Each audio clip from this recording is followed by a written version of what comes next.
Happy New Year everybody, and welcome back to a gloomy and wet day here in the southeast of the UK. At the moment it's actually quite mild, it's about 12 degrees Celsius, but a couple of weeks ago, around Christmas, we had some very cold and frosty weather, which has unfortunately done some damage to some of my plants. Hopefully everything that was wrapped up will be fine.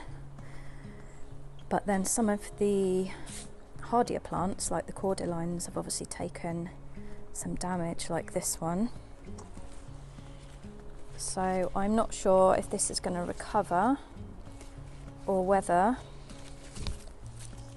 it might start regrowing either from the bottom or sprouting from the side. I'm not quite sure.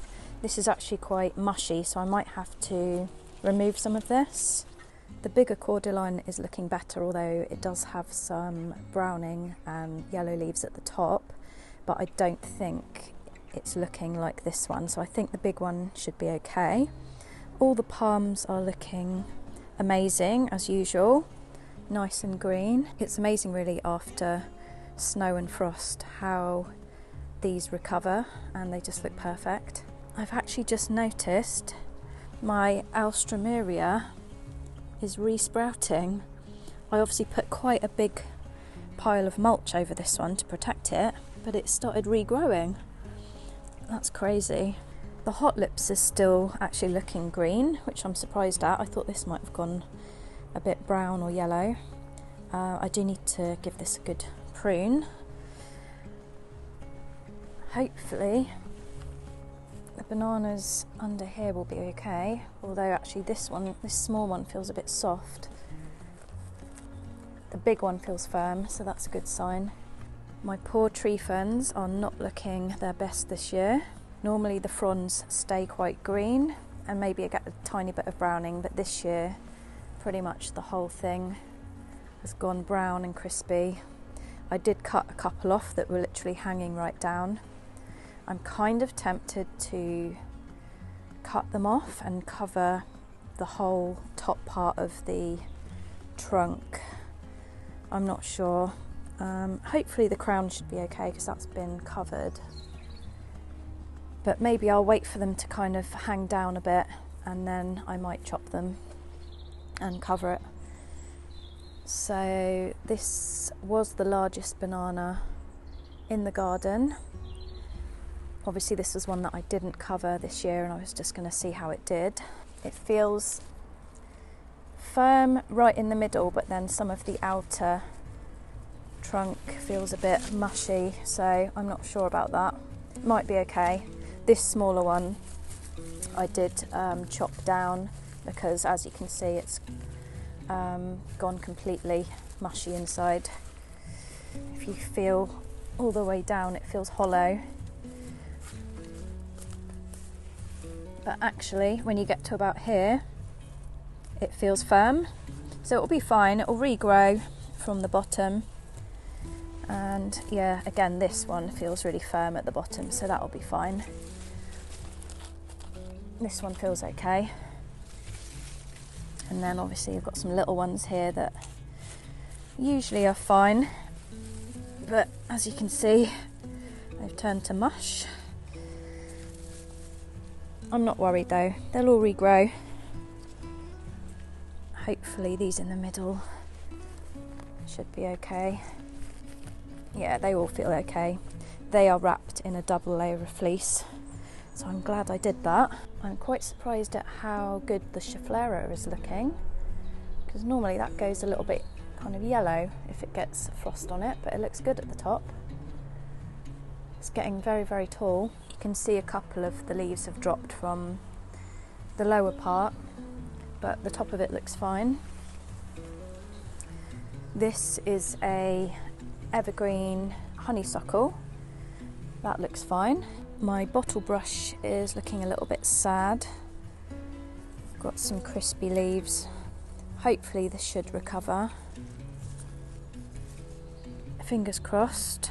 Again, this tree fern is looking brown and crispy, but that'll be fine in the spring, it'll regrow. The fatsias look perfect. very hardy. They did go very droopy during the frosty days, but it's recovered well. The hydrangeas are looking awful, but again, they'll be fine. The camellias are fine, and it looks like they are producing flower buds.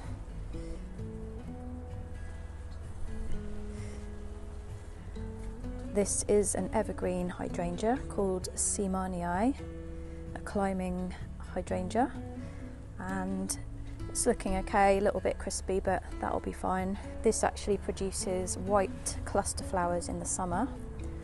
These are the remainder of the flowers from last year. It's a really nice climbing plant for a fence, gives quite good coverage. It does take a couple of years to get going.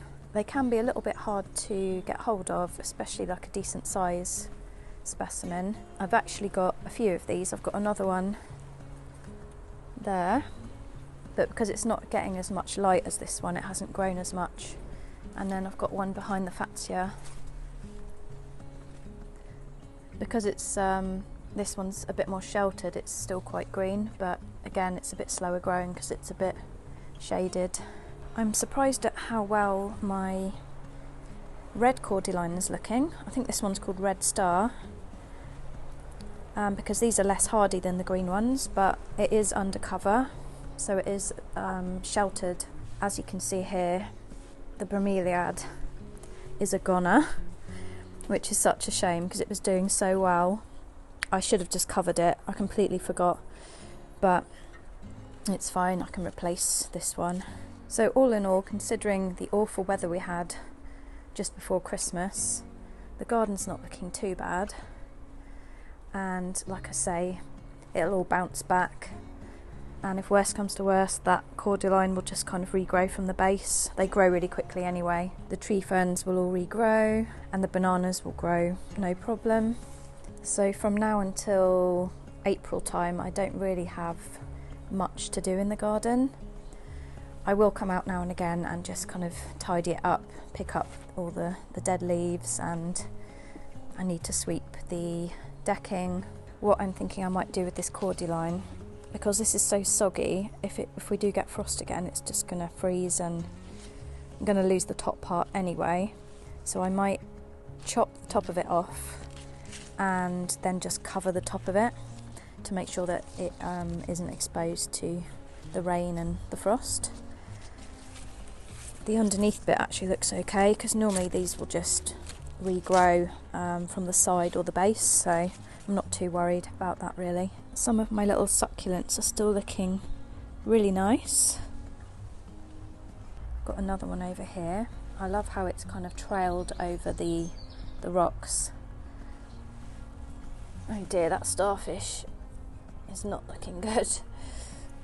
That is why I tend to use fake starfish. These are biOrb starfish. All the shells are real, but starfish don't do very well in extreme weather. Here's my other one. It's doing really well. I might have to get some more of these. They're obviously very, very hardy. So that's how everything is looking in the garden at the moment. Let me know what kind of weather you've had where you live and how your garden's doing at the moment. I'm really looking forward to April, uncovering the bar and then getting back out in the garden, making it look pretty again. I hope you've enjoyed the video. Any questions, please leave them below in the comments. As I've mentioned before, everything I buy and use for the garden I link in my description box below the video. I've got my own Amazon shop, so I've tried to create categories in there. So I've got a gardening section, just things like the fleeces and various garden tools, the lights, all sorts of things. Yeah, check out the description box. Thanks very much for watching. Take care everyone, and I'll see you all soon.